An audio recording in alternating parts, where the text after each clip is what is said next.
है कि सोमवार की अगर प्रदोष पड़ती है, बहुत ध्यान से सुनना महाराज, सोमवार की प्रदोष पड़ती है तो शंकर भगवान कैलाश पर निवास करते हैं। मंगलवार की प्रदोष पड़ती है तो शिव काशी में निवास करते हैं। बुधवार की प्रदोष पड़ती है तो शिव रजत भवन में निवास करते हैं। गुरुवार की प्रदोष पड़ती है तो शिव गंगा के स्थल पर निवास करते हैं। शुक्रवार की अगर प्रदोष पड़ती है तो शिव नीलकंठ पर विराजमान होते हैं।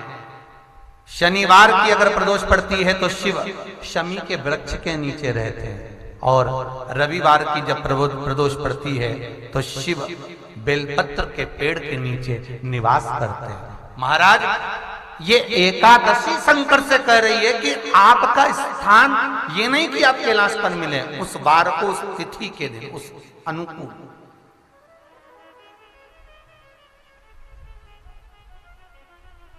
हमारे यहां कहते हैं सोमवार की जो प्रदोष पड़ती है वो इच्छा पूर्ति करती है। मंगलवार की प्रदोष रोग से मुक्ति देती है। बुधवार की प्रदोष कामना की पूर्ति करती है। गुरुवार की प्रदोष शत्रुओं का नाश करती है। शुक्रवार की प्रदोष सुख और शांति देती है।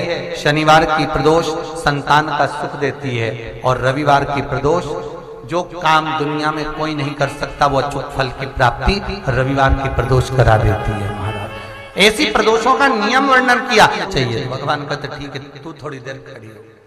एकादशी सम्मुख खड़ी हुई।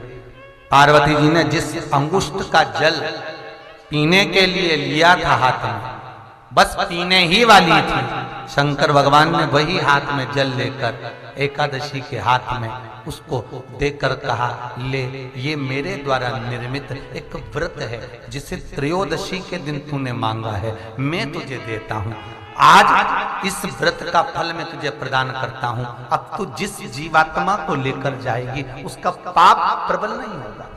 किसी स्त्री, पुरुष, बालक, बुजुर्ग जो भी होगा जिसने प्रदोष का व्रत करा होगा वो जीवात्मा को तू किसी फल की कामना से नहीं स्वतः ही लेकर चली जाए।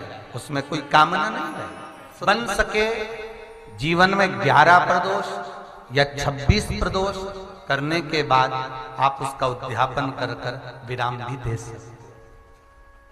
पर जीवन में एक बार प्रदोष का व्रत मौका मिले, जिस कामना से जिस दिन का भाव आपके मन में आए कि मुझे रोग से मुक्ति पाना है तो ये प्रदोष मुझे करना है, मैं रोग मुक्ति के लिए, हम जो भी आपके मन में आ रहा है, संतान प्राप्ति के लिए शनिचरी प्रदोष, आप उसका स्मरण करें।